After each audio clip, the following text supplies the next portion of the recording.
कांग्रेस अध्यक्ष, उनका भी बयान सामने आया है।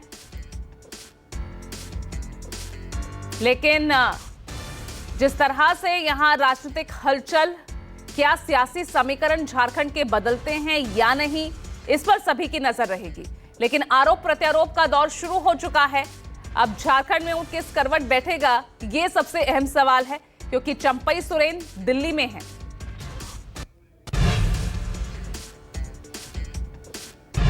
और बता दें आपको कि झारखंड के कांग्रेस अध्यक्ष केशव महतो, उनका भी बयान सामने आया है। अभी कुछ ऐसा नहीं है।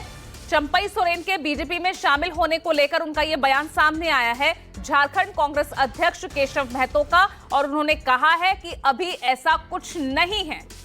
तो यह बयान बेहद मायने रखता है। हालांकि कुछ ऐसा ही बयान जब चंपई सोरेन दिल्ली पहुंचे थे, उन्होंने भी कहा। लेकिन क्या कहा केशव महतो ने, पहले वो सुनिए।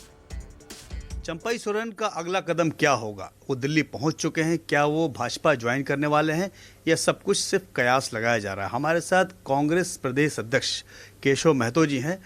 चूंकि ये सरकार में शामिल हैं, इसलिए इनसे बात करते हैं। दिल्ली में भी मौजूद हैं। केशव जी, बहुत करीब 2 दिनों से ऐसी चर्चा चल रही है कि चंपई सोरेन, जो अभी कुछ दिन पहले मुख्यमंत्री भी थे, आज दिल्ली आए हैं और ये माना जा रहा है कि भारतीय जनता पार्टी ज्वाइन कर रहे हैं। आप लोगों को क्या जानकारी है और क्या सच्चाई है इस संबंध में?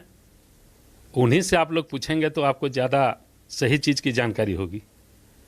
हम लोगों को तो पूर्ण विश्वास है कि चंपई सोरेन जी जेएमएम के बहुत ही पुराने अनुभवी नेता रहे हैं और पार्टी के प्रति सदैव समर्पित रहे हैं।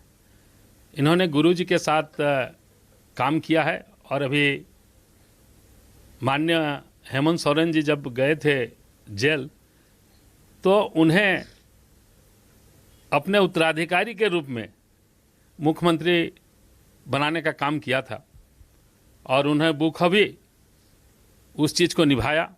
और फिर जब पुनः मुख्यमंत्री बने हेमंत सोरेन जी, तो उन्हें कैबिनेट में स्थान देकर उनको फिर अपने साथ लाने का काम किया। तो कई बार ऐसा होता है कि अंदरूनी खबर सबको पता होती है, हर पार्टी को पता होती है। आप भी उसमें, सरकार में आप लोग शामिल हैं, कुछ तो बात होगी। कोई बात ऐसे ही हवा में तो आती नहीं है। और हालांकि उन्होंने की जवाब दिया है कि मैं अभी जहां हूं वहीं पे हूं, तो ये एक तरीके से इनकार भी नहीं है, क्योंकि जब तक वो ज्वाइन नहीं कर लेते। और खबरों का एक लाइन में खंडन भी उन्होंने नहीं किया। उन्होंने कहा कि मैं जहाँ हूँ अभी वहीं पर हूँ और निजी कारणों से दिल्ली आया हूँ। तो अब कुछ लगातार चर्चा चल रही, तो अंदर खाने में कुछ तो आपको लग रहा होगा, कुछ बात है उनके मन में भी। ये चीज़ तो वही भली भांति आप लोगों को बता सकते हैं। अंदर खाने में किसकी क्या बात होती है वही व्यक्ति जान सकता है, इसलिए उसके संबंध में हम लोग कोई किसी तरह का टीका टिप्पणी नहीं कर सकते। आप लोगों को कुछ चिंता तो हो रही होगी ना कि एक मजबूत धड़ा अगर मान लीजिए चला जाता है, अगर चला जाता है तो आने वाले समय में चुनाव भी होने हैं, तो आप लोगों को दिक्कत हो सकती है। मुझे पूर्ण विश्वास है हम लोगों को कि ये कहीं जाने वाले नहीं हैं। आप लोगों को सामने उन्होंने कहा है कि हम व्यक्तिगत काम से आए हुए हैं और मंत्री हैं, कैबिनेट मंत्री हैं, वे निश्चित रूप से अपने व्यक्तिगत काम से आए होंगे। झारखंड में चुनाव होने हैं, अभी अनाउंसमेंट तो नहीं हुआ, लेकिन समय जल्दी आ रहा है। कितनी उम्मीद है आप लोगों को? हम लोगों की पूरी उम्मीद है। गठबंधन की सरकार बहुत सारी कल्याणकारी योजनाओं को लागू कर रही है और इसके साथ भी जितने भी हमारे मैनिफेस्टो में घोषणाएं की गई थी, अधिकतर मैनिफेस्टो को हमारी गठबंधन की सरकार ने पूरा करने का काम किया है।